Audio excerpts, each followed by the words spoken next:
ग्राम विकास अधिकारी के जो अभी खाली पड़े पद हैं उनको भरने की बात कही जा रही है।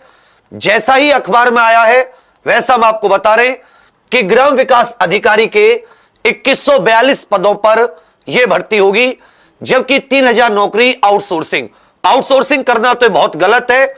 2142 ये पद हैं जिनके लिए अधियाचन बोर्ड भेज रहा है।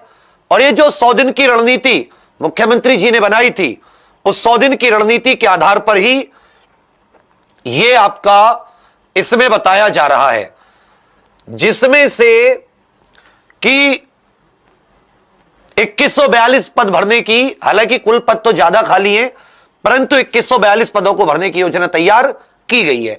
अब एक क्वेश्चन सबके दिमाग में आ रहा होगा कि भाई एक अभी पहले 2018 में भी एक भर्ती आई थी जिसमें से जो ग्राम विकास अधिकारी वीडियो है उसके लगभग 1953 पद थे। तो मैं आपको बता दूं जो 1953 पद थे वो अलग अलग थे। एक तो उसमें थे ग्राम पंचायत अधिकारी, जो ग्राम सचिव भी जिनको बोलते हैं, उसके पद थे लगभग 1527। ग्राम विकास अधिकारी सामाजिक कल्याण विभाग जो होता है, जो ये अनुसूचित जाति जनजाति माइनॉरिटी अन्य पिछड़ा वर्ग को स्कॉलरशिप या इनके कल्याण की जो बात करता है, उसका जो पैसा आता है वो सब देखने वाला। एक तो पंचायती राज विभाग से आता है पैसा गांव में, एक समाज कल्याण विभाग से आता है, और एक था साथी समाज कल्याण पर्यवेक्षक। तो ये तीन तरह की वैकेंसी थी, उनके बारे में बात करेंगे।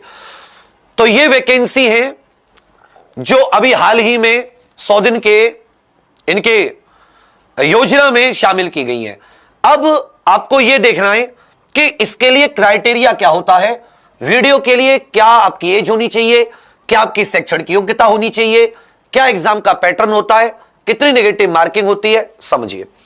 सबसे पहले तो आप समझिए इसकी जो आयु है ये 18 न्यूनतम, अधिकतम 40 वर्ष। अन्य पिछड़ा वर्ग, अनुसूचित जाति अनुसूचित जनजाति को जो उत्तर प्रदेश में छूट मिलती है वो मिलेगी।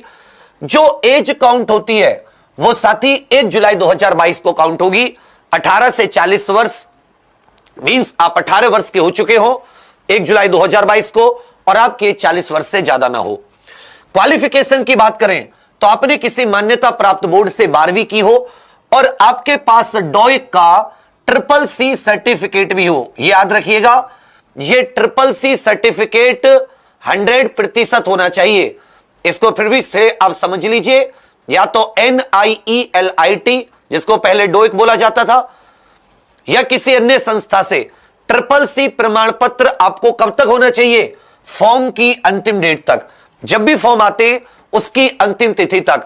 तो CCC जिसके पास नहीं है वो अप्लाई कर दें CCC के लिए। हर एक 3 महीने पर इसकी परीक्षा होती है, कंप्यूटर का कोर्स होता है, CCC सर्टिफिकेट आपके पास आ जाएगा। एग्जाम पैटर्न देखें तो इसमें कुल 150 प्रश्न आते हैं, 3 सेक्शन होते हैं, रीजनिंग, हिंदी और सामान्य ज्ञान। 50-50-50 प्रश्न आते हैं। एक प्रश्न 2 नंबर का होता है, तो हर एक सेक्शन ये 100 नंबर का, कुल मिला के 300 नंबर का पेपर होता है। और समय इसमें 2 घंटा मिलता है ऑफलाइन, ये पेपर होता है, समय 2 घंटा मिलता है। नेगेटिव 50% होती है। 50% कैसे? अगर आप 2 प्रश्न गलत कर देते हो तो एक सही प्रश्न के नंबर कट जाते हैं, एक सही प्रश्न के नंबर कट जाते हैं। जैसे आपने 2 सही करते तो आपको 4 नंबर मिलते, समझे मेरी बात? अगर आप 2 क्वेश्चन सही करते तो आपको 4 नंबर मिलते। अब आप 2 प्रश्न गलत कर देते हो तो 4 नंबर तो वैसे ही चले गए आपके, साथ में एक प्रश्न के जो सही 2 नंबर होते वो भी चले गए। तो आप समझ रहे 50% की इसमें आप पर चपत लगती है कि 2 सही नंबर क्वेश्चन होने पे जहां 4 नंबर मिलते, वहीं एक गलत होने पर 2 नंबर आपके कट गए। तो उस हिसाब से आप देखना। तो ये समझ में ना आए तो इसको लिख लेना, 2 गलत पर एक सही प्रश्न कटता है। तो 18 से 40 वर्ष, 12वीं, CCC होना चाहिए 100%। CCC का सर्टिफिकेट प्लस मतलब अनिवार्य है।